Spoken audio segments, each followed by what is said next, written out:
August 28th, 2003, Radio City Music Hall, New York City. The most anticipated night in hip-hop unfolds under chandeliers that have witnessed 7 decades of American entertainment history. Chris Rock commands the stage. Madonna has just kissed Britney Spears and Christina Aguilera in an opening performance that will define the evening's headlines for years to come. But backstage, in the basement hallways of Radio City, another moment is taking shape, one that will take 2 decades to fully understand. Sean Combs, known then as P. Diddy, walks to the podium to present the award for Best Rap Video. The winner, Curtis Jackson, 50 Cent. In Dark Club, the photograph captured what looked like respect. 2 titans of New York hip-hop, a handshake between kings. But here's what the cameras didn't capture, what was already forming behind 50 Cent's eyes, a calculation, a distance, a decision that would take 20 years to fully execute. If the intersection of power, rivalry, and justice in hip-hop interests you, subscribe for more in-depth investigations. Drop a comment about what you think really happens when 2 moguls who never trusted each other finally get their reckoning. To understand what happened at the 2003 VMAs and what's happening now in 2025, you need to understand what that room represented. Radio City Music Hall, 6,000 seats, Art Deco grandeur built during the Great Depression as a monument to American ambition. By 2003, it had become hip-hop's most prestigious stage. The audience that night included the Williams sisters, Venus and Serena, who would spend time laughing with 50 Cent backstage after his wins. Jimmy Fallon, the previous year's host, congratulating Chris Rock. LeBron James, just months into his NBA career, presenting awards alongside Ashanti. And then there were the 2 men whose paths crossed that evening in a moment, preserved by photographers. Sean Combs had arrived at that podium through 15 years of relentless empire building, Bad Boy Entertainment, the notorious B.I.G., Mary J. Blige, Jodeci, Sean John Clothing, Blue Flame Agency. By 2003, Forbes estimated his worth at over $300 million. Curtis Jackson had arrived through a different path entirely. 50 Cent wasn't supposed to be at that awards show. In 2000, he had been shot 9 times outside his grandmother's house in South Jamaica, Queens. A bullet fragment remained lodged in his tongue, giving him the distinctive slur that would become part of his signature sound. Dropped by Columbia Records, blackballed by the industry, left for dead, almost literally. But something happened that the music industry didn't anticipate. His mixtapes, recorded in the margins, distributed through the underground, became impossible to ignore. By 2002, Eminem and Dr. Dre had signed him to shady Aftermath Records. Get Rich or Die Tryin', dropped in February 2003. It sold 872,000 copies in its first 4 days, the fastest-selling debut in hip-hop history at that time. In Dark Club, broke Billboard records as the most listened-to song in radio history within a week of its release. By August 2003, 50 Cent had 5 VMA nominations.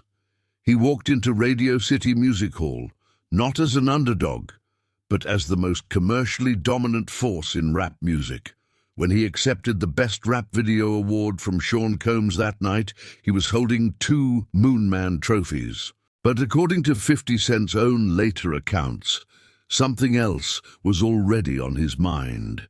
50 Cent has told this story many times over the years. The details have remained consistent. According to 50 Cent, sometime around 2003, possibly at music industry executive Chris Lighty's wedding, Sean Combs approached him with an offer.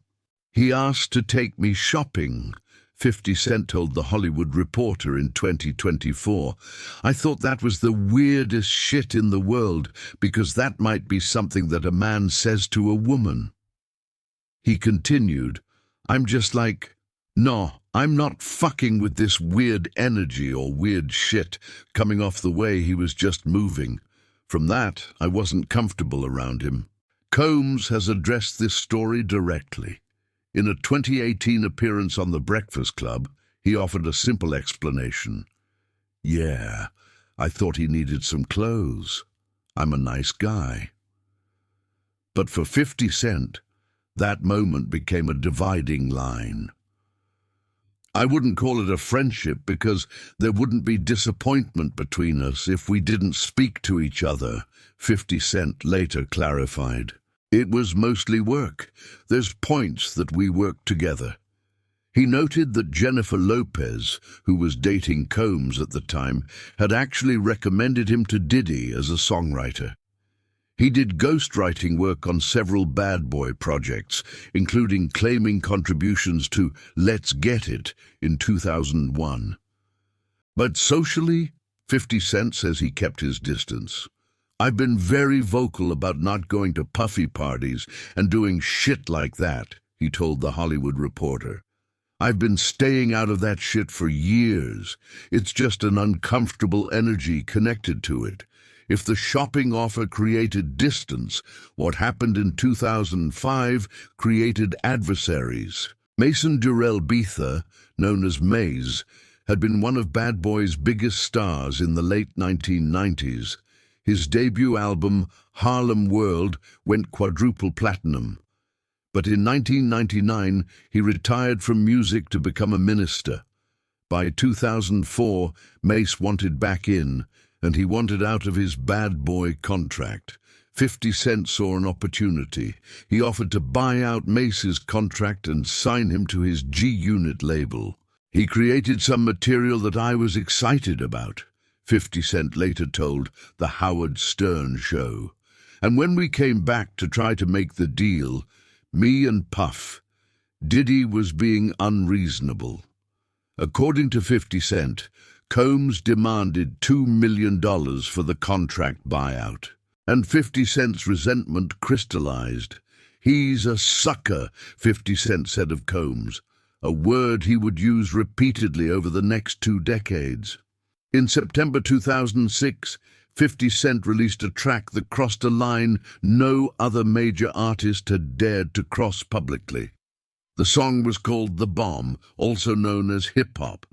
Embedded within his G-Unit Radio 22 mixtape, it contained an accusation that had circulated as whispers and conspiracy theories for nearly a decade. "Who shot Biggie Smalls? We don't get 'em. They're gonna kill us all. Man, Puffy know who hit that Nendorn." The murder of Christopher Wallace, the notorious B.I.G., remained one of hip-hop's most painful unsolved mysteries. Wallace was shot in Los Angeles on March 9, 1997, just 6 months after Tupac Shakur's murder in Las Vegas. Both cases remain officially unsolved. 50 Cent offered no evidence for his claim, but he put it on record anyway. Combs responded in 2016 on The Breakfast Club, calling the accusation nonsense. But 50 Cent had done something strategic. He had planted a narrative. He had associated Combs with hip-hop's darkest chapter, and he had demonstrated something important. He wasn't afraid. Throughout the 2010s, the rivalry evolved from music to business.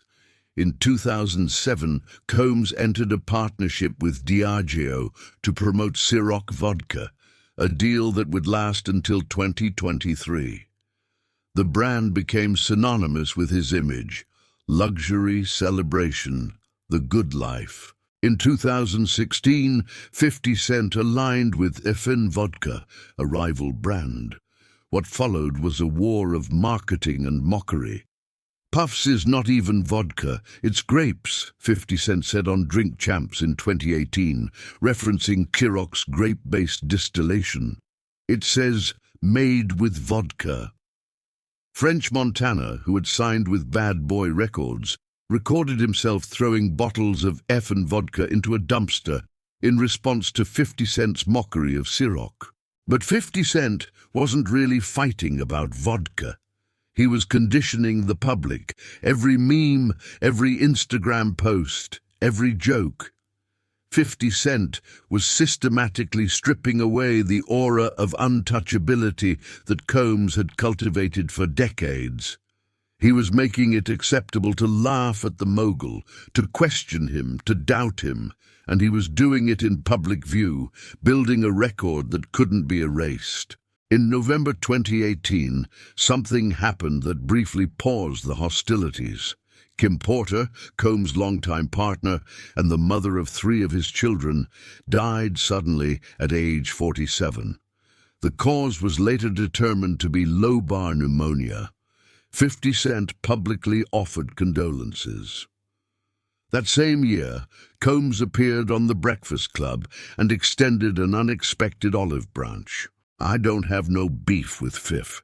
He loves me, Combs said. Y'all can't see that he loves me? You really think that's hate? You know he loves me.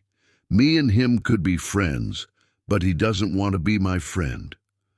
He added, with what appeared to be humor, I want to be his friend so I could teach him everything I know so he could become a better money-getter since I'm the #1 money-getter in the world. Then addressing the shopping story directly, yeah, I thought he needed some clothes. I'm a nice guy. Many observers interpreted Combs' comments as public relations, an attempt to neutralize 50 Cent's constant attacks by reframing them as love. 50 Cent did not accept the offer of friendship. On November 16, 2023, everything changed. Cassandra Ventura, known as Cassie, filed a federal lawsuit against Sean Combs. The lawsuit accused him of rape, sexual assault, and physical abuse over the course of their decade-long relationship. Combs denied the allegations. The lawsuit was settled the following day. But the settlement did not end the matter. It opened floodgates. More accusers came forward. By the end of 2024, civil suits against Combs would number more than 70. 50 Cent wasted no time. He announced he was developing a documentary, the working title, Diddy Do It? This is gonna break records when this drop, he wrote on X. GLG Green Light Gang, you know the vibes. On March 25, 2024, Homeland Security investigations executed search warrants at 2 of Sean Combs' properties simultaneously, his homes in Los Angeles and Miami. The raids were connected to a federal sex trafficking investigation. 50 Cent posted on X within hours. Now it's not Diddy do it, it's Diddy done. They don't come like that unless they got a case. In May 2024, CNN released surveillance video from 2016 showing Combs physically assaulting Cassie Ventura in a Los Angeles hotel hallway. The footage showed him kicking, punching, and dragging her. Combs released an apology video on Instagram. My behavior on that video is inexcusable. I take full responsibility for my actions in that video. I was disgusted then when I did it. I'm disgusted now. 50 Cent's response, this is not going to work. Who is advising him right now? SMH bad move. He added to The Hollywood Reporter, first he denied that it even happened, and then the tape comes out, so that means everything that Nut says is a lie. When someone watches that, if they have a daughter and they can imagine her being under those circumstances, that shit is crazy.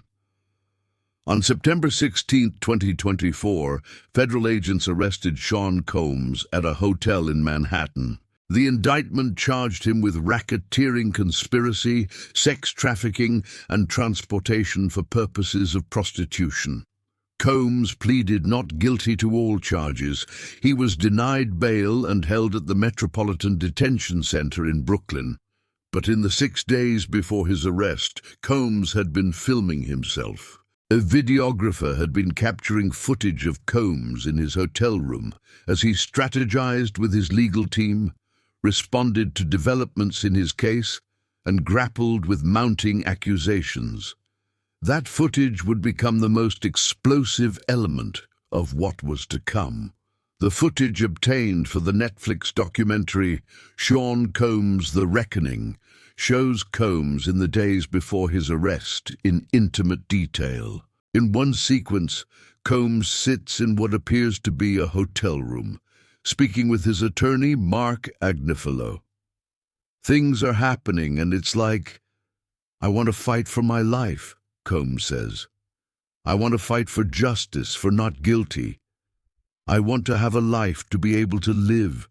It's really going to be hard for me to take more hits than I've taken and, God forbid, get in front of a jury and have a chance.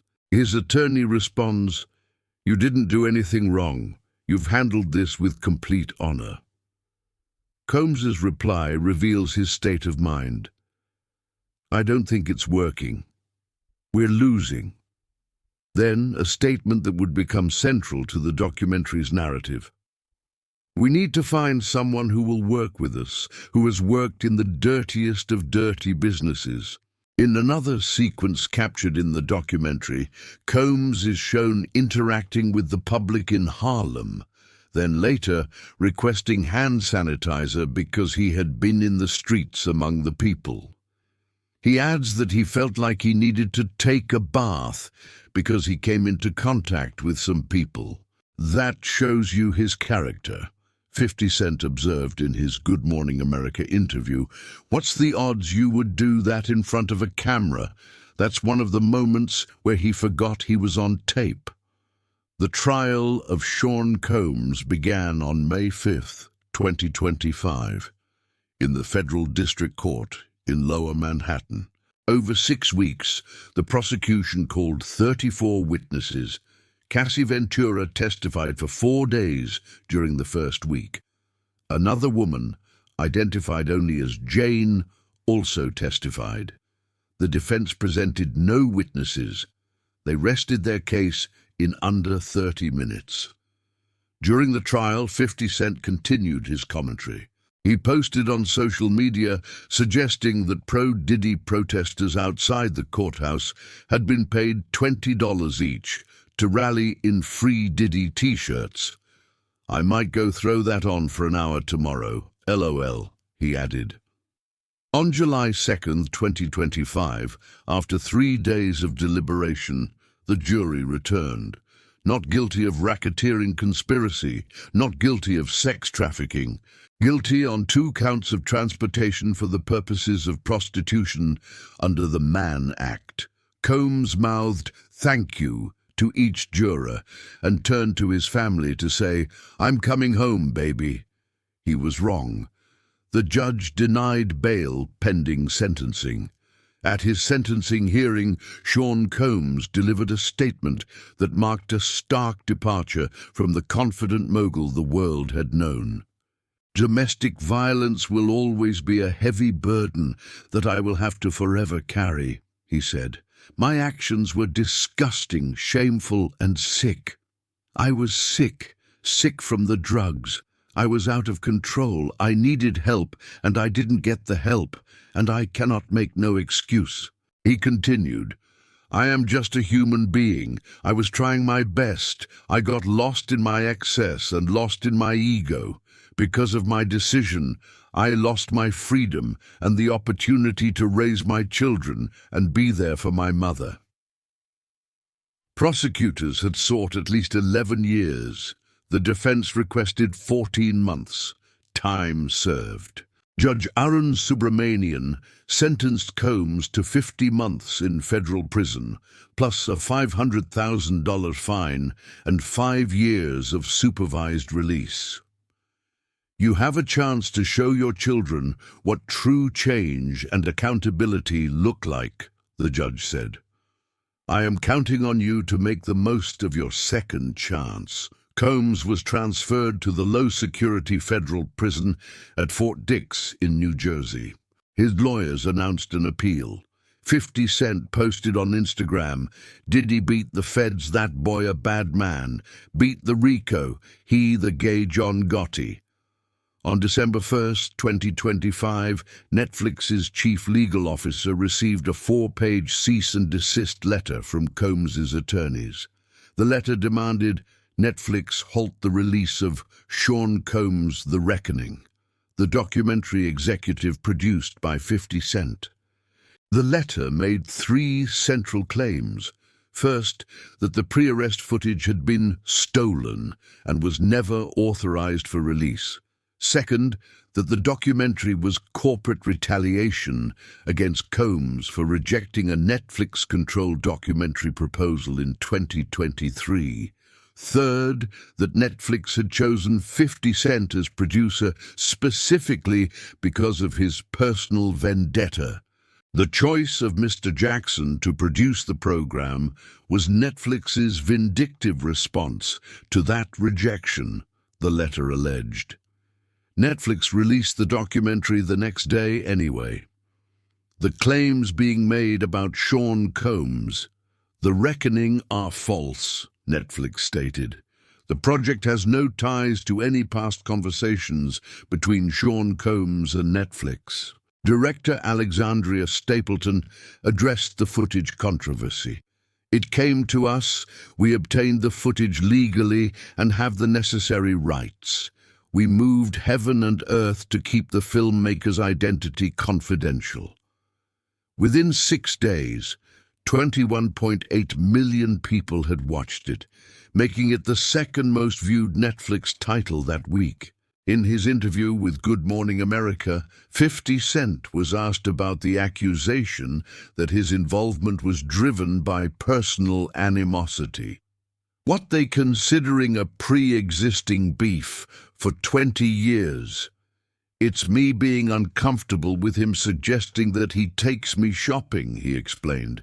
It was like a tester, like, maybe you'll come play with me, and it's not personal. He was asked why he felt the documentary was necessary. If I didn't say anything, you would interpret it as hip-hop is fine with his behaviors, 50 Cent said. There's no one else being vocal. He added to NBC News, I'm not doing this as some personal mission. I'm telling a story no one else is telling because I don't have the fear that others feel towards him. Fans noticed something about his choice of network for the interview. ABC News is one of the few channels available to federal prisoners. When a commenter pointed this out on social media, 50 Cent responded, I thought about it. What's wrong with that? Combs' team has vigorously disputed the documentary's framing. His spokesperson, Judah Engelmeyer, called it a shameful hit piece built on stolen footage that was never authorized for release. Combs' mother, Janice Combs, released a statement specifically addressing claims in the documentary. I am writing this statement to correct some of the lies presented in the Netflix show, she wrote. In the documentary, I am portrayed as an abusive parent. This is untrue. I was a single mother raising my son. I held 3 and even 4 jobs in an attempt to provide a comfortable upbringing and quality education for my child. Combs' legal team added, many of the people featured have long-standing personal grievances, financial motives, or credibility issues that have been documented for years. The project was built around a one-sided narrative led by a publicly admitted adversary. Videographer Michael Oberles, described as Sean Combs' documentarian, claimed in a statement to Rolling Stone that the footage was not released by me or anyone authorized to handle Sean Combs' materials. It was by a third party who covered for me for 3 days while I was out of state. He added, taking footage intended for our project to advance a narrative that was not our own is both unethical and unacceptable. As of December 2025, several questions remain unanswered.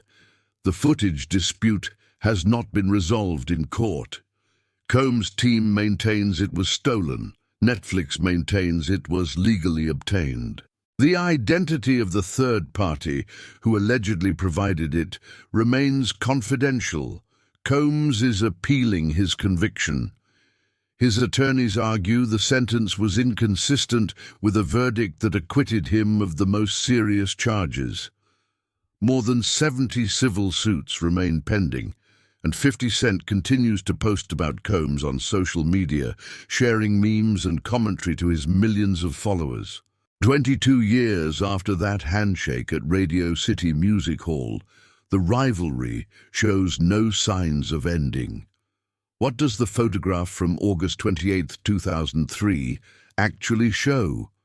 Two men who would go on to spend 2 decades circling each other.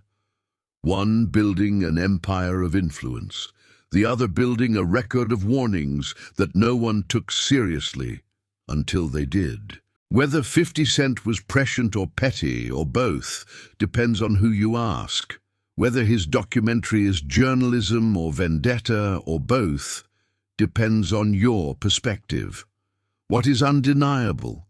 When the accusations finally came, when the raids finally happened, when the conviction finally landed, there was one voice who could say he had been saying it all along. And that voice now owns the rights to tell the story. In hip-hop, as in life, sometimes the longest game wins. Sometimes the person everyone dismissed as a troll turns out to be the narrator of history. Sometimes a handshake isn't a greeting. It's the beginning of a countdown. And sometimes it takes 20 years to find out what someone really saw behind your eyes. If this story moved you, subscribe for more in-depth investigations into the stories that shape our culture. Drop a comment.